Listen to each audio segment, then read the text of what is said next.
No nii, tere kallid sõbrad ja te olete minu kanalil Youtube'is ja täna äh,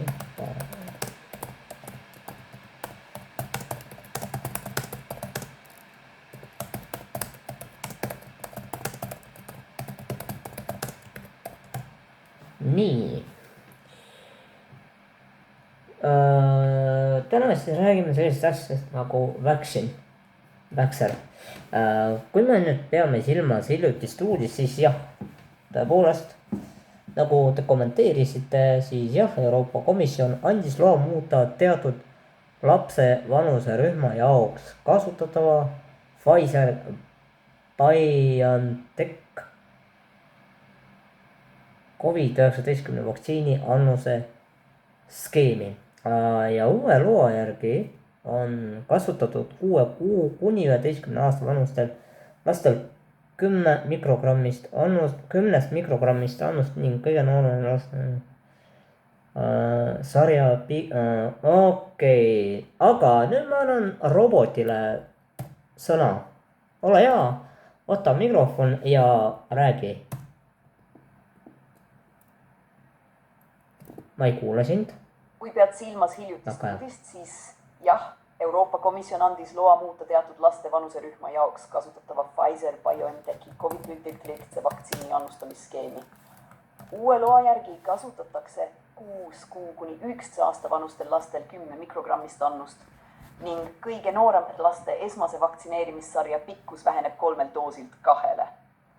Kui sa mõtled aga väidet, et Euroopa Liit suurendas vaktsiini kogust kõigile, siis see ei oleks täpne. Tegemist on konkreetse vaktsiini ja konkreetse vanuserühma annustamisskeemi muudatusega, mitte üldise otsusega kõigi vaktsiinide koguseid suurendada. Kui sul on mõni konkreetne uudislink või artikkel silme ees, võin selle täpselt üle vaadata ja selgitada, mida seal tegelikult otsustati. Just, et loomulikult tahaks teada, et mida siis seal otsustati ja mis sellega kaasneb, et ole hea, räägi meile palun sellest.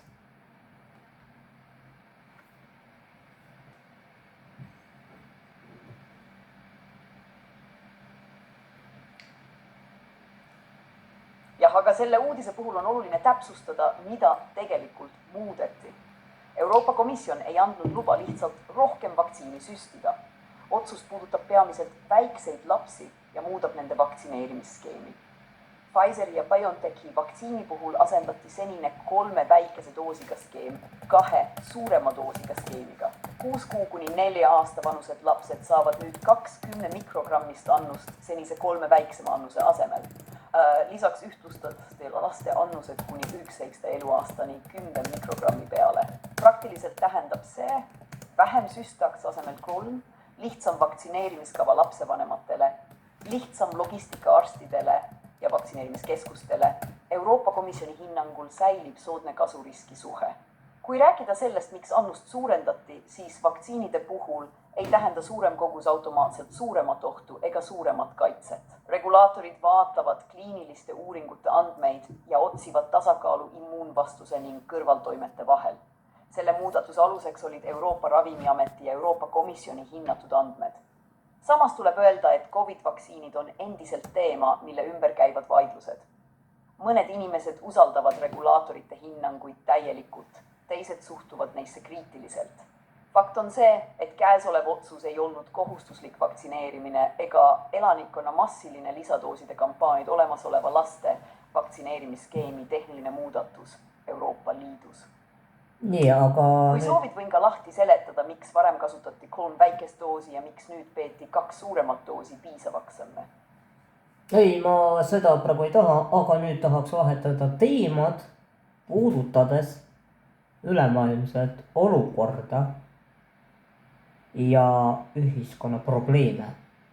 Ja ole hea, mis kriisid meil on ja mis üldse toimub ja miks selline kaos on, et ole hea, loe mulle ette, et mis nende kaoste taga on või kes.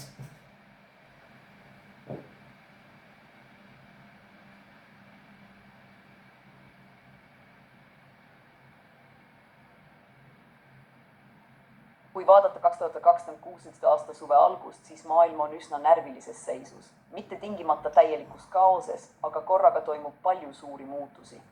Ukraina sõda, see on endiselt Euroopa suurim julgeolekukriis.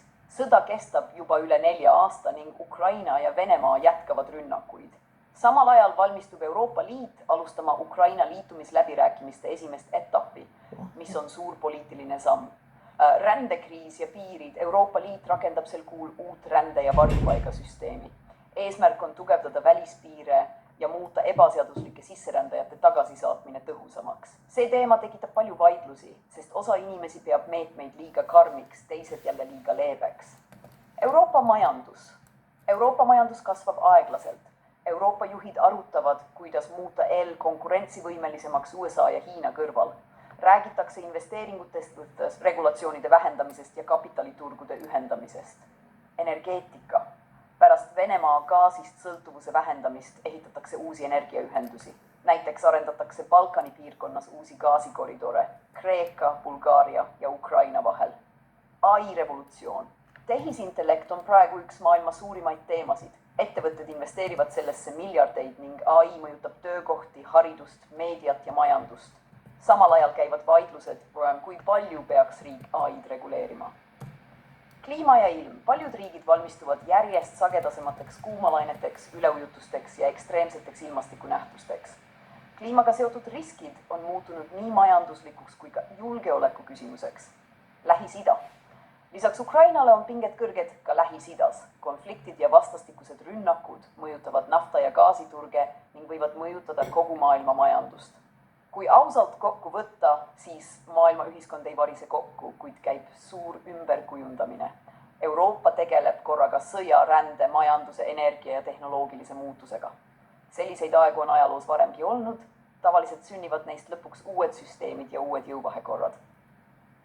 Oota, mida vittu nagu? Ehk siis uue maailmakorra loomine toimub. Ümberstruktureerimine.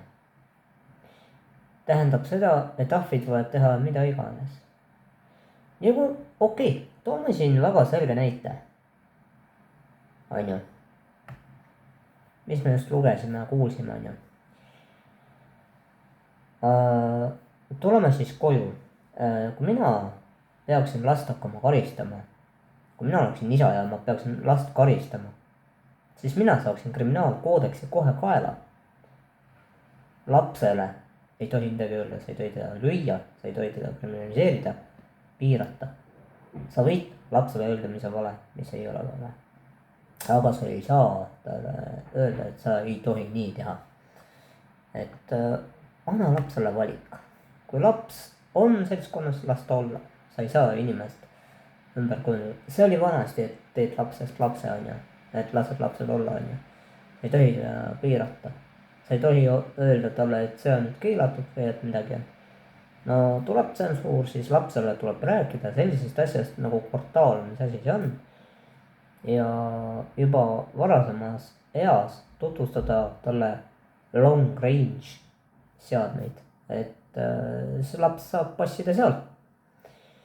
Ja muidugi pedede koha peal siis ma ei tea, mis iganes, tehke mis iganes, mina on täitsa poogen, et laduge minna. Näeme.